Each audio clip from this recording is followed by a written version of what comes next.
వాళ్ళల్లో మధ్యాహ్న భోజనం ముఖ్యమైనది, చదువు మిధ్యాహ్నం అయిపోయింది. చదువు ఎవడికి అక్కల్లా. భోజనంలో గుడ్డెట్టారా, గడిది గుడ్డెట్టారా, అన్నం తినేవాడు కోడిగుడ్డు పెట్టడం ఏంటంటే బుద్ధి ఉందా లేదా?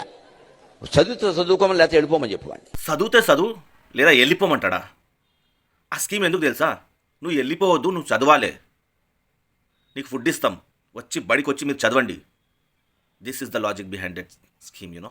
హాయ్, చాలామంది వీడియోలు చేస్తున్నారు. అందులో ఏం చెప్తున్నారంటే, నేను గరికపాటి గారి పెద్ద ఫ్యాన్, గరికపాటితో ఏకీభవిస్తాను, కానీ ఈసారి మాత్రం నేను ఏకీభవిస్తలేను. So what does that mean ఇస్కి గరికపాటి గారు కూడా మనలాగానే నార్మల్ మనిషి. ఆయన ఒకసారి వేరే వ్యూస్ ఉండొచ్చు, ఒక టాపిక్పై వేరే ఒపీనియన్స్ ఉండొచ్చు. That means he is not a great person and he don't have all worldly knowledge. So ఆయనకు ఎంత అర్థమవుతుందో దాని ఆ నాలెడ్జ్ బట్టి మాట్లాడతాడు. బికాజ్ ఆయన he comes from very privileged family. So చాలా రిచ్. సో చిన్నప్పటి నుంచి ఏ ప్రాబ్లం ఫేస్ చేసి ఉండకపోవచ్చు.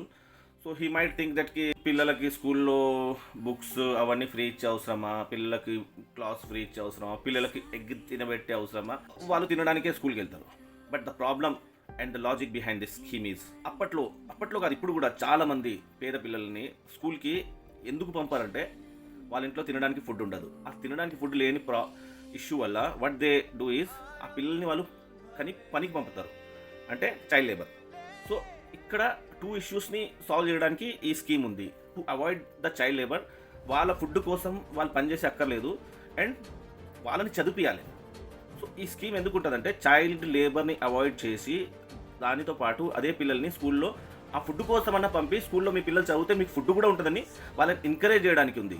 సో అదంటే ఆ పిల్లల్ని కనాలి ఎందుకు అవన్నీ మాట్లాడతారు, కానీ ఆ బ్యాక్గ్రౌండ్ నుంచి వస్తే మీకు తెలుస్తుంది. ఆ బ్యాక్గ్రౌండ్ చాలా డిఫరెంట్ ఉంటుంది. అక్కడ కూడా జనరల్గా పిల్లల్ని అంటారు, వాళ్ళ సర్కిల్ వేరు, వాళ్ళు ఎప్పుడు ఈ ప్రివిలేజ్ బ్యాక్గ్రౌండ్లో ఉండలేదు కాబట్టి they never saw this issue. So both worlds are different and this is the problem. And to solve that problem వాళ్ళని మెయిన్ స్ట్రీమ్కి తేవాలంటే ఎడ్యుకేషన్ ఇవ్వాలి, వాళ్ళకి మంచి ఫుడ్ ఇవ్వాలి. అండ్ ఆ ఫుడ్లో ప్రోటీన్స్ కంపల్సరీ ఉంటుంది. అండ్ ఆ ప్రోటీన్స్ మన ఇండియన్స్కి లాజిక్ అర్థమే కాదు. సో కంపల్సరీ ప్రోటీన్స్ ఉండాలి. సో ఆ ప్రోటీన్స్లో భాగం ఈ ఎగ్. సో పిల్లల్ని ఎంకరేజ్ చేయాలి, పిల్లల్ని చదివియాలి. అట్లీస్ట్ ఏదో ఒకటి ఆ గవర్నమెంట్ స్కూల్లో ఏదో ఒకటి ఉంటుంది when compare to private school. Still those are not better, but we should not stop the good things.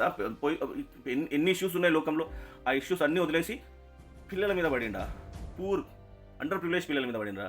ఇక్కడ రిజర్వేషన్స్ కూడా కాదు, రిజర్వేషన్స్ మీద ఎప్పుడు ఏడుస్తుంటారు కదా. ఇక్కడ రిజర్వేషన్స్ కాదు, కాస్ట్ చూసి ఇయ్యారు. ఎవరన్నా డబ్బులు లేని పేద పరిస్థితులు ఉన్న వాళ్ళు అక్కడ వెళ్ళొచ్చు, తినొచ్చు. గరికపాటి గారు మీ పిల్లల్ని కూడా పంపించండి, మీ ఫ్యామిలీలో ఉంటే 2-3 ఎగ్స్ తింటారు.